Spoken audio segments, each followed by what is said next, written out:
All right, we're in, folks, here at the Safari Inn. It is Halloween night.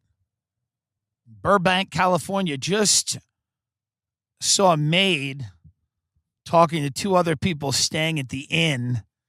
And they were like, listen, this woman opened the door. She goes, listen, you got to clean this whole room when we leave. We're both very sick, which means that they're all fucking junked up in there. They're vomiting all over the room. And then this poor maid is going to have to walk in and deal with this shit when these people drag their carcasses out of this place. And you know that's going to be late checkout. You know they're not rolling their asses down at 11 a.m. or noon. Somebody's going to be banging on the door at 12:45. Probably the cops. We released a video today where I played Epstein's Temple. It's got about 110,000 views on Twitter in about 5 hours, which is really nothing. And I fault the majority of you for not retweeting it because what the fuck are you doing? Set up an account and retweet it. The shit that we make is great. It's very funny and it's hard to make. And then you see what gets 9 million views and it's like, you know, a gang fight in a McDonald's, which is good. I do enjoy those. But, you know, I'm not asking for 10 million views. I'm saying smash the retweet button on the fucking Epstein Temple video. I spent money on that costume. Ben followed me around L.A. I dressed like the fucking Temple from Pedophile Island. Okay? Everybody told us we couldn't film. Even Flappers Comedy Club, which, by the way, if you're ever in Burbank and you're in need of water to survive, I would never walk into Flappers Comedy Club for any reason, but certainly not during the, what is it called? Flappy hour? Yeah, not during Flappy Hour, which is the open mic they have there. What is it, daily, Ben? I think so, yeah. Yeah, every day they have an open mic for divorced dads and assorted psychopaths in Los Angeles County that make their way into Flappers for Flappy Hour. Okay? And then they instructed us that we weren't allowed to film there. Ben's filming me. I paid fucking $10 for a Red Bull. I don't even drink Red Bull. A friend of mine was with me. And $3 for a fucking water. 3 and change. So, of course, you leave the 5. So, $15 to perform for 7 people at Flappy Hour. And then this woman walks out and says to Ben, oh, you can't film. I don't even own my own set after $15 and having to sit in a room with the stench of delusional psychopaths. Comedy for these people is like, it's not even a hobby. Put it that way. It's not even a hobby they put any work into. It's something that was like court ordered for a lot of the people at Flappy Hour. They said, hey, instead of shoving your wife, how about you go and get some of that energy out at the open mic? Yeah, instead of pushing your wife in a stairwell, how about you go and tell a few jokes? Work out your anger that way. Fucking psychopath in that place. I remember I performed there one time, and I ordered, what did I order? Do you remember what I ordered? The hummus. Yeah, I ordered like hummus. Yeah. And the waitress goes, I didn't know where and I ordered it like an hour before I got up on stage, which they couldn't figure out how to put the hummus in the fucking, I imagine many of the employees were on the phone with their illegitimate children and couldn't get the hummus in the bowl. So then the woman came up to me afterwards and goes, hey, I was looking for you all over. I didn't know where you were with the hummus. I said, I was on stage, dummy. I was on the stage for an hour, earning my $160. God, that place makes my skin crawl. I'll probably have to delete this when I'm there next month. I won't delete. I will not delete this. I don't care. I will burn that bridge.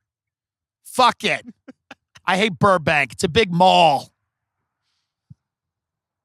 I'm just waiting for these people to stumble out of their room and just start projectile vomiting. The way she looked at the maid, she's like, we're really sick. You're going to have to just burn this room when we leave. 110,000 views. Listen, all I'm saying is this. The video quality is great. The editing is great. The fucking thing is funny. Celebrities are such pussies. Other comics are such pussies. So many people just don't want to retweet it because they, I know they don't want to upset anybody. God forbid this jeopardizes your chance of getting on Deal or No Deal. And I know that's what most of you people are in this for, and I don't even blame you because there's no there. It's a mirage. Nothing is real. Just got a few checks from Deal or No Deal. I don't even know what that show is. Apparently you go with the deal or not. My career is called No Deal.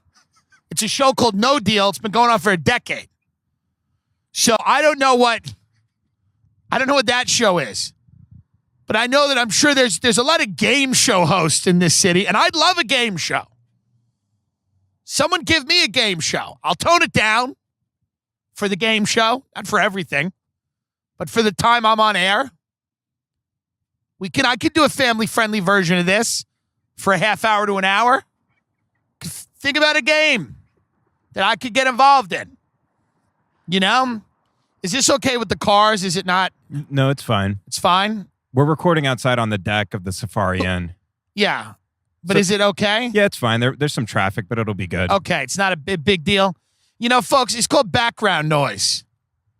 They don't, why don't you appreciate a little bit of ambient noise in the background? Like the sound of a soft summer rain. Instead, except these are cars that are fleeing the fires. You can hear their wheels screeching as the terrain around them burns. And they're in the car with their family. And they're thinking about what would have happened if that family had just burned with that house. And of course it would have been sad, but it would have been a chance at rebirth. My father's wife almost died once from food poisoning. And my dad looked so disappointed when he talked about the fact that she was saved. And I don't think it's because he doesn't love her, but there's a chance at rebirth. Mm-hmm. Do you understand that? It's not that he didn't love her. It's that, waking up alone sometimes is what's needed. After you've been in a bed next to somebody for a long time, sometimes waking up and reaching for someone who isn't there is the ticket. That's at least what his face said. He was kind of very solemn when he said that she was saved. He said, we almost lost her. And the way he said it, he was very matter of fact, we almost lost her, but that would have been it. And I would have had to move on. But he's like, she was saved, and we're all back together again. I'm just saying, smash the retweet button if you can, folks. Not a big deal if you can't. I get it. Many of you have jobs. You don't want to get fired, whatever. Instagram is hiding us. You can get to ISIS. You could have gotten to Baghdadi on Instagram before you can find me. He's now dead, but you could have got to him. You could have got to his IG Live before you find anything that I do. Because Instagram is...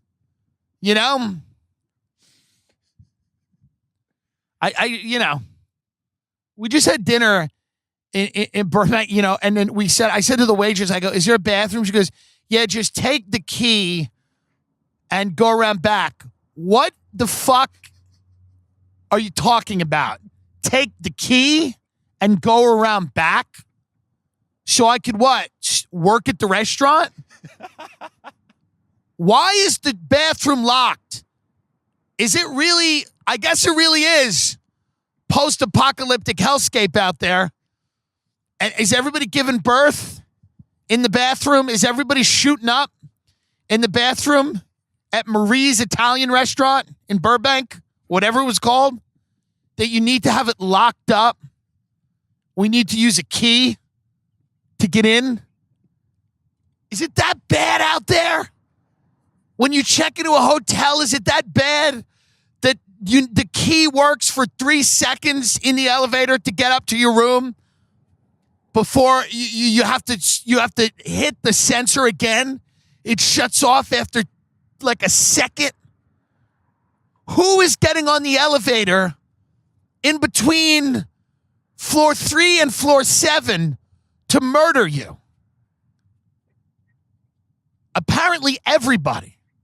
There was probably, as I say that, because none of these corporations give a fuck, there was probably like a slaughter in like a Hyatt or something. There was definitely, and it was a big chain, and somebody got in there and just went crazy.